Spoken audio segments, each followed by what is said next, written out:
Morning Bharat star news देख रहे हैं आप और मैं हूं आपके साथ पल्लवी तिवारी। शुरुआत करेंगे पहली खबर से। 3 राज्यों में मिला कोरोना का नया प्रतिरूप। देश में कोरोना विषाणु संक्रमण के सर्वाधिक मामले महाराष्ट्र और केरल से सामने आ रहे हैं। केंद्रीय स्वास्थ्य सचिव राजेश भूषण के मुताबिक देश के कुल सक्रिय मामलों में 38% केरल में और 37% मामले महाराष्ट्र में हैं। वहीं नीति आयोग के सदस्य वीके पॉल ने बताया कि अब तक संक्रमण के ब्रिटिश प्रतिरूप से 187 मामले सामने आए हैं। इसके अलावा विषाणु के दक्षिण अफ्रीकी प्रतिरूप के 6 और ब्राजील प्रतिरूप का 1 मामला सामने आया है। उन्होंने कहा कि महाराष्ट्र, केरल और तेलंगाना में नए प्रतिरूप के मामले मिले हैं। पॉल ने बताया कि महाराष्ट्र में कोरोना विषाणु के 2 नए प्रतिरूप N440 के और E484 के पाए गए हैं। नए प्रतिरूप केरल और तेलंगाना में भी पाए गए हैं। भारत में कोरोना रोधी टीकाकरण कार्यक्रम तेज रफ्तार के साथ जारी है। मंगलवार को केंद्रीय स्वास्थ्य सचिव भूषण ने बताया कि अब तक देश में कुल 1.17 करोड़ लोगों का टीकाकरण किया जा चुका है। इनमें से 1.4 करोड़ को पहली खुराक और 12.61 लाख को दूसरी खुराक भी दी जा चुकी है। राजेश भूषण ने बताया कि अब देश में सिर्फ 2 राज्यों में 75% से अधिक कोरोना मामले हैं। ये राज्य हैं केरल और महाराष्ट्र। अभी देश में सक्रिय मामलों की संख्या 1.50 लाख से कम है। कोरोना के बढ़ते मामलों के कारण महाराष्ट्र के अमरावती में पूर्णबंदी की घोषणा कर दी गई है। वहीं आपको बता दें कि भारत में कोविड-19 के उपचाराधीन मामलों की संख्या मंगलवार को 1.5 लाख से कम रही, जो संक्रमण के कुल मामलों की संख्या का 1.34% है। केंद्रीय स्वास्थ्य मंत्रालय की तरफ से यह भी बताया गया कि 21 राज्यों और केंद्र शासित प्रदेशों में बीते 24 घंटों के दौरान महामारी से किसी मरीज की मौत की खबर नहीं है।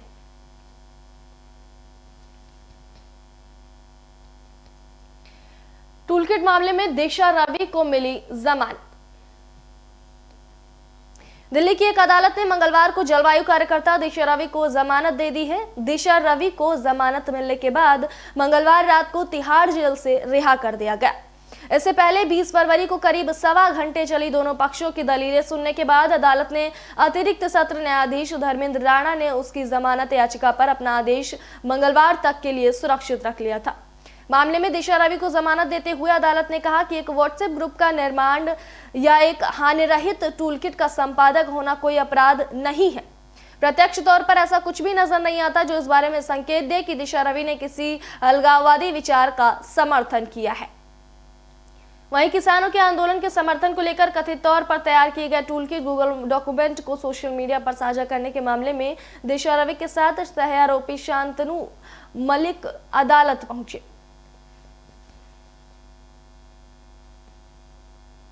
राकेश टिकैत ने कहा कि इस बार ट्रैक्टर रैली में संसद घेरने का आह्वान होगा। किसान नेता राकेश टिकैत ने मंगलवार को कहा कि अगर केंद्र सरकार ने कृषि कानूनों को वापस नहीं लिया तो इस बार आह्वान संसद घेरने का होगा और वहां 4 लाख नहीं 40 लाख ट्रैक्टर जाएंगे। इसके साथ ही उन्होंने किसानों से तैयार रहने को कहा क्योंकि कभी भी दिल्ली जाने का आह्वान हो सकता है। टिकैत मंगलवार को राजस्थान के सीकर में संयुक्त किसान मोर्चा की किसान महापंचायत को संबोधित कर रहे थे। उन्होंने कहा कि कान खोल कर सुन ले दिल्ली, ये किसान भी वही है और ट्रैक्टर भी वही होंगे। अब की बार आह्वान संसद का होगा, कहकर जाएंगे संसद पर। इस बार 4 लाख नहीं 40 लाख ट्रैक्टर जाएंगे। उन्होंने कहा कि किसान इंडिया गेट के पास के पार्कों में जुताई करेगा और फसल भी उगाएगा। लाल किला हिंसा का आरोपी लखा सिधाना मंगलवार को पंजाब में आयोजित किसान महारैली में पहुंचा और फरार भी हो गया। वहीं आपको बता दें कि दिल्ली पुलिस की अपराध शाखा ने गणतंत्र दिवस के दिन लाल किले पर हुई हिंसा के मामले में 2 और आरोपियों को गिरफ्तार कर लिया है। साथ ही मंगलवार को यहां आयोजित महापंचायत में कांग्रेस की राष्ट्रीय महासचिव प्रियंका गांधी वाड्रा ने कहा कि केंद्र में जैसे ही उनकी पार्टी की सरकार आएगी, सबसे पहले कृषि कानूनों की वापसी होगी। नवदीप कौर ने पुलिस के हाथों पिटाई का लगाया आरोप।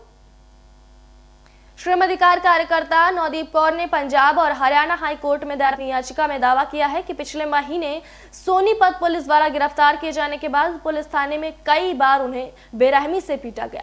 उनकी याचिका पर अदालत 24 फरवरी को सुनवाई करेगी। पंजाब के मुक्तसर जिले की रहने वाली 23 वर्षीय कार्यकर्ता ने यह भी दावा किया है कि उनकी चिकित्सकीय जांच भी नहीं कराई गई, जो आपराधिक दंड प्रक्रिया सहित की धारा 54 का उल्लंघन है। वे अभी हरियाणा के करनाल जेल में बंद हैं।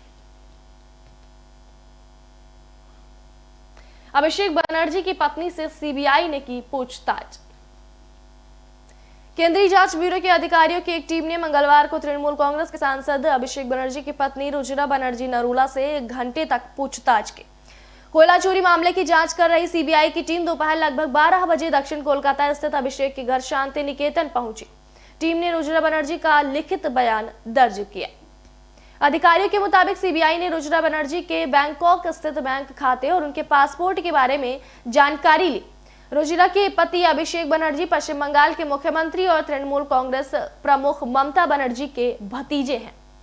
साथ ही आपको बता दें कि कोकीन तस्करी के आरोप में अभियुक्त बंगाल के भाजपा नेता राकेश सिंह को मंगलवार की रात कोलकाता पुलिस के खुफिया विभाग की टीम ने बर्दियान के गलसी से गिरफ्तार कर लिया है।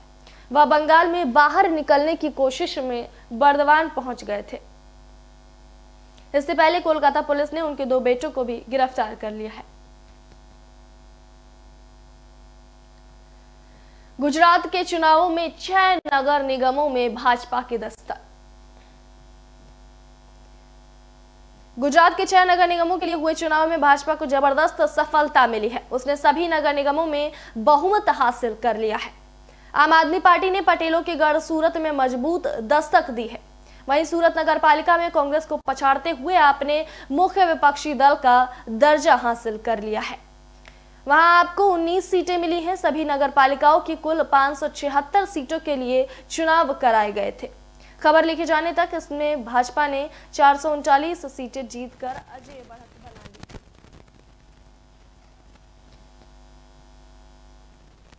कोरोना ने 5 लाख से ज्यादा अमेरिकियों की ली जान। अमेरिका में कोविड-19 के कारण मारे गए लोगों की संख्या सोमवार को 5 लाख से पार हो गई और यह संख्या द्वितीय विश्व युद्ध, वियतनाम युद्ध और कोरियाई युद्ध के दौरान मारे गए लोगों की कुल संख्या के बराबर है।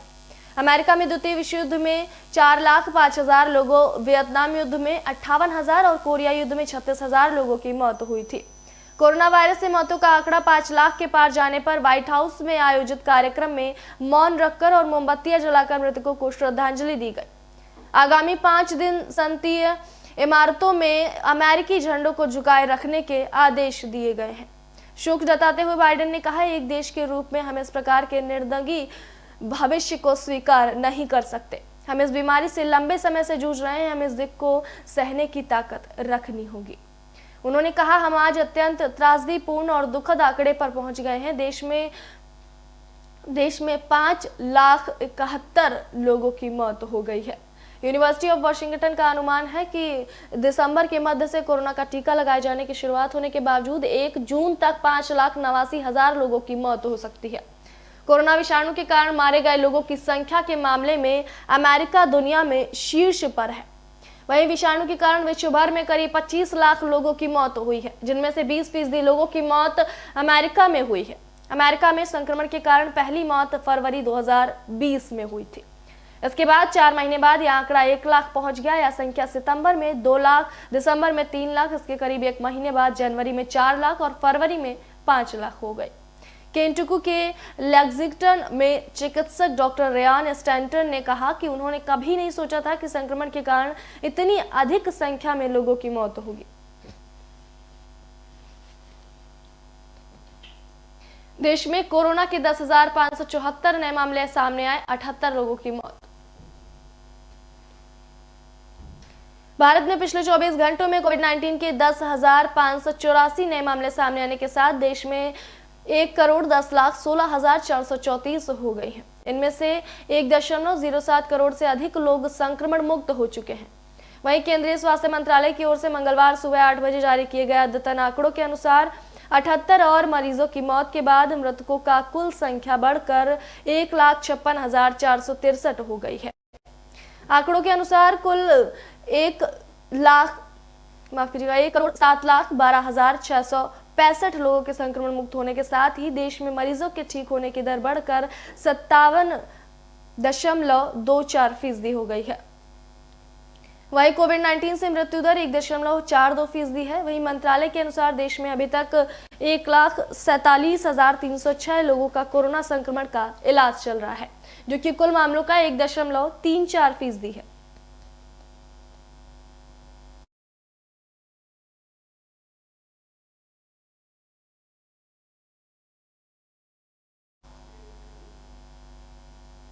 सरकारी विभाग, पेट्रोल पंप और बैंक होंगे खाली। जी हां, नोएडा में परिसंपत्ति का किराया जमा न करने पर सरकारी विभागों, बैंकों और पेट्रोल पंप आदि का निरस्तीकरण हो गया है।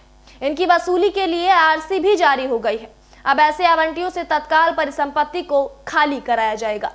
यह निर्देश मंगलवार को प्राधिकरण की मुख्य कार्यपालक अधिकारी रितु माहेश्वरी ने सामान्य प्रशासन विभाग की समीक्षा बैठक के दौरान दिया।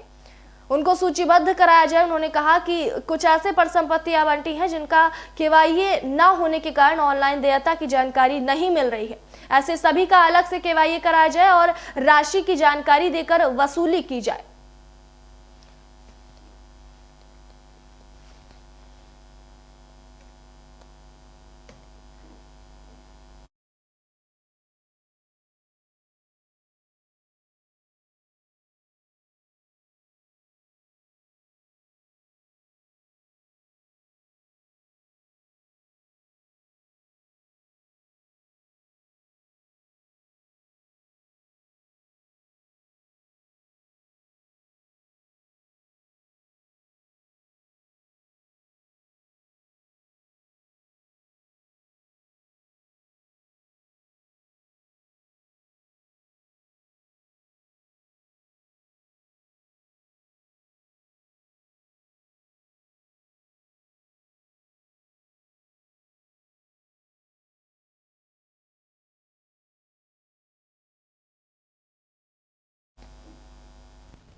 आज के लिए गुड मॉर्निंग भारत में इतना ही।